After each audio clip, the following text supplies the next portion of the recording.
A memorable Mackinac moment. Boy, that's a tall order after 3 decades. There have been so many. But two really come to mind. Back in the 90s, Bill Bonds and I moderated the Big Four on the stage of the theater, a 1 hour spotlight on the news special. With Billy next to me, you can only imagine. Lots of tough questions and a whole lot of laughs.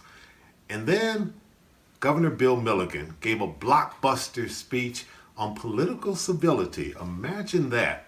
He got a standing ovation. Then he stepped off the stage and gave me a one-on-one interview on the porch of the Grand Hotel. Yep, those were pretty special. The networking, the frenzy on Media Row, the good food, the white plank fish, the smell of the horses mixed with the lilacs. I'll miss all that. But what I won't miss are the fish flies when you get back to Mackinac City all over your car. But for this year, I guess it'll just have to be my favorite oil painting by Marley of the Grand Hotel. Hi, it's Paul W. Smith from News Talk 760 WJR. I can't believe we're not at Mackinac Island Grand Hotel for our Detroit Regional Chamber Policy Conference. My first conference was 25 years ago. I hadn't even started full-time my morning show. But a quarter century ago, I went to the island. I came from Philadelphia. It's not easy to get to Mackinac Island and Grand Hotel from Philadelphia, but that's another story. And in fact, there are many stories that we've talked about, that we've shared over the years at Mackinac Island. Many experiences, too many to mention. But I remember fondly and look forward to, once again, being in the parlor, back at the back wall, and doing my morning show. This is long before there was all the attention, long before Radio Row. Now it's grown and it's bigger, and frankly, with Sandy Baruah, better than it's ever been. So, the virus has caused a lot of trouble. A lot of different things have happened. I grew a beard. I stopped shaving. And I know something. The virus will end one day. In fact, each day we're one day closer to it ending and things getting back to normal. And here's what normal will mean. We'll see you back on Mackinac Island at Grand Hotel. Hi, everyone. I'm Zoe Clark with Michigan Radio. I'm Rick Pluta, State Capitol Bureau Chief for Michigan Public Radio. We are certainly here on a porch. It is not the world's longest porch, though. Maybe the world's shortest. Rick, what are you going to miss most about not being at the conference this year? Well, being able to have that one-on-one access to decision makers, basically just wandering from one end of the porch to the other as decisions are being made. Zoe, what are you going to miss? The vodka luge.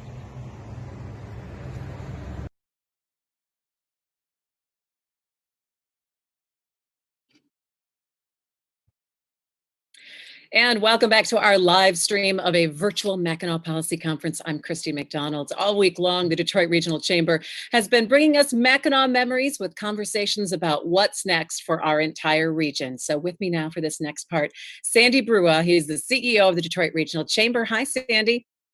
Hey, Christy, thanks for having me back. Good to be with my friend Ryan. Yeah, Ryan Maibach, the chair of the 2020 Mackinac Policy Conference. He's the president and CEO of Barton Mallow, and also a member of the Michigan Economic Recovery Council, which we'll talk about a little bit as well. Hey, Ryan.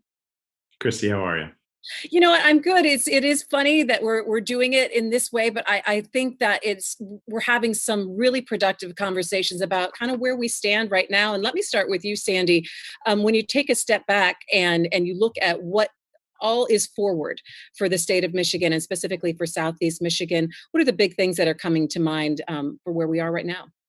Well, the list of big things coming our way has just grown because of the COVID crisis.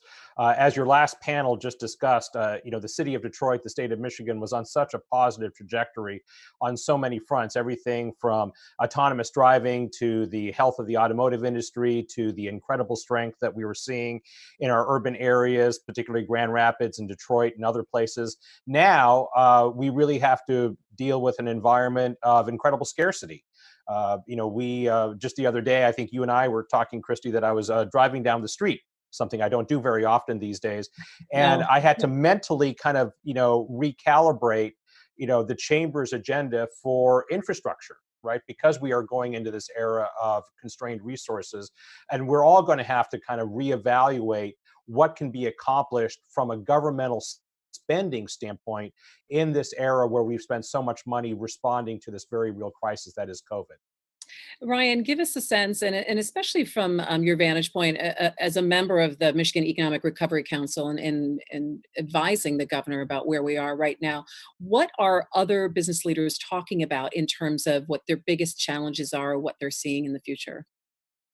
Well, I think in so many ways there have been a number of just wonderful examples of great leadership, and I think we're very fortunate in this community to have a wealth of tremendous leaders, and I was grateful to have the opportunity to be a part of the Economic Recovery Council, the business leadership group, and Jerry Anderson, all that he did to not, I think the story can often be about getting businesses back opened up, but really just the heart that he brought to ensuring that it was done very safely, and I think that it has impressed me the degree to which so many business leaders in Southeast Michigan are operating with tremendous care and concern for the well-being of their respective team members, and so I think as we were talking in the last segment, there is still a tremendous amount of uncertainty.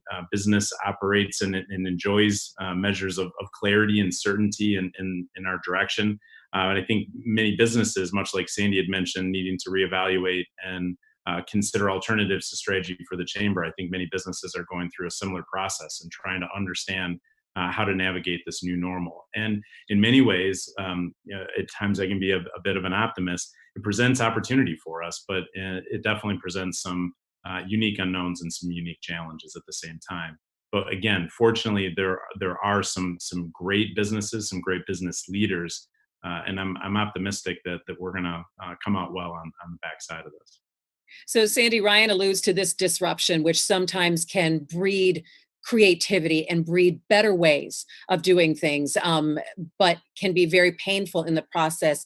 What do you see this disruption of a pandemic? What do you see coming out of this that we could be doing a little bit better? And do we have the political will to be able to do those things?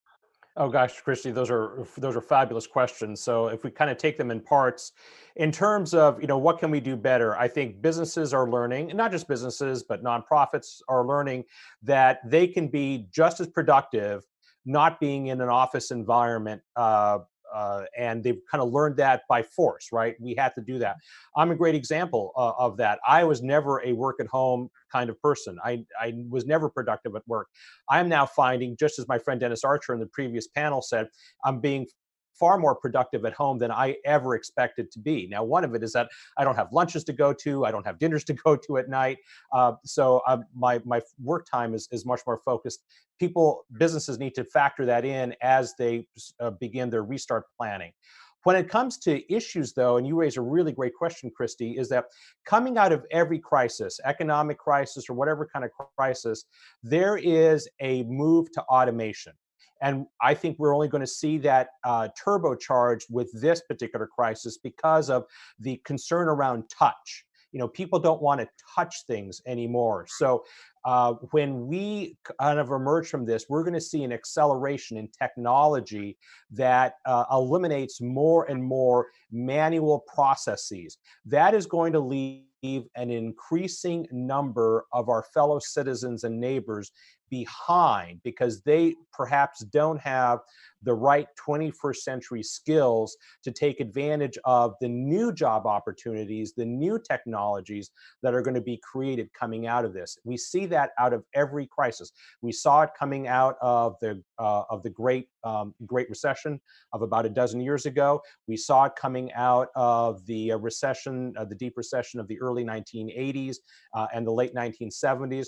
There's this boost of technology, boost of automation, and people who don't have the skills fall farther and farther behind. So Ryan, as someone who is in construction and development and building, how does that come together with what your business is doing right now in terms of changing the way you're doing it? Well, I think, to further Sandy's point, I mean, we were already on an innovation journey, and I think it is really accelerating the need to consider ways to add value. We were talking about it a little bit earlier in the previous panel, and the availability of capital. Understanding some of the challenges of meeting clients' needs. So I think Ryan froze on us. Sandy, can you hear me? I sure can. All right. Well, let me ask you this then. I thought sorry about that. I thought he came back. So when you surveyed chamber members and talked to them about how they think their businesses will be able to come out of this, the majority, or did you say 100%, thought they were going to be able to come out of this and keep doing business, maybe in a different way, maybe with different staff. But what was the reaction? Yeah. So we surveyed our board of directors as well as the board of directors of some other business organizations that are based here in Southeast Michigan. So these are obviously senior level, larger entities for the most part. But they all said that we are going to be in business come September of 2020. We are not concerned about going out of business. We are, however, likely not to be at the same level of business activity, nor are we expecting to be at the same level of employment. And those are important things because, if a business is coming back and they're going to survive, that's great. We want that to happen. But if they're only bringing back 75% of their staff, that means we have a lot of people who are unemployed. Yeah, so then you're talking about, it goes to your earlier point of job training, different skills, adjusting to what might be the new normal. And then if businesses are operating on a different level and maybe they're not making the profit that they once were, will businesses be able to make that leap investment saying, you know what, I'm going to take a chance on this. I'm going to take a chance on this, which is what I believe the region has really been built on, that taking a chance and taking another step forward to help develop certain areas of the city of Detroit, in downtown, and also in Southeast Michigan, that's going to be pulled back. And will that freeze our region? Yeah, those are unknown unknowns, as Donald Rumsfeld would say. Yeah. Certainly, the lower level of business activity is going to thwart, to some degree at least, how much and how quickly the renaissance that has taken place in the 7.2 square miles that is downtown Detroit into other areas. The availability of capital and the demand side. The demand has to be there for the private sector to invest. Also, when you look at kind of the other end of the spectrum, when you look at autonomous vehicles, our automotive companies, our tier one suppliers, our OEMs, Ford, FCA, General Motors, they're in a strong position, yes, but they're still going to have to conserve cash. So I expect those companies to be spending less on autonomous vehicle kinds of research and development. They're going to put some of those programs on hold. You're already seeing some kind of deferment in some electric vehicle development. One of the most visible examples was, Ford decided to reevaluate how they're going to work with Rivian right out of the gate. They were going to do a Lincoln SUV. Now they're pivoting to another program. So we're going to see some changes in terms of how capital is deployed. Let's talk a little bit about education. I think we're all up in the air about, you can look at different facets of it, what K through 12, that's going to happen, or what that's going to look like in the fall, and also higher ed in the state of Michigan, and being able to increase the funding there to be able to pump out the college degreed workforce that Michigan really does need. What do you see in terms of the focus of the chamber in looking at education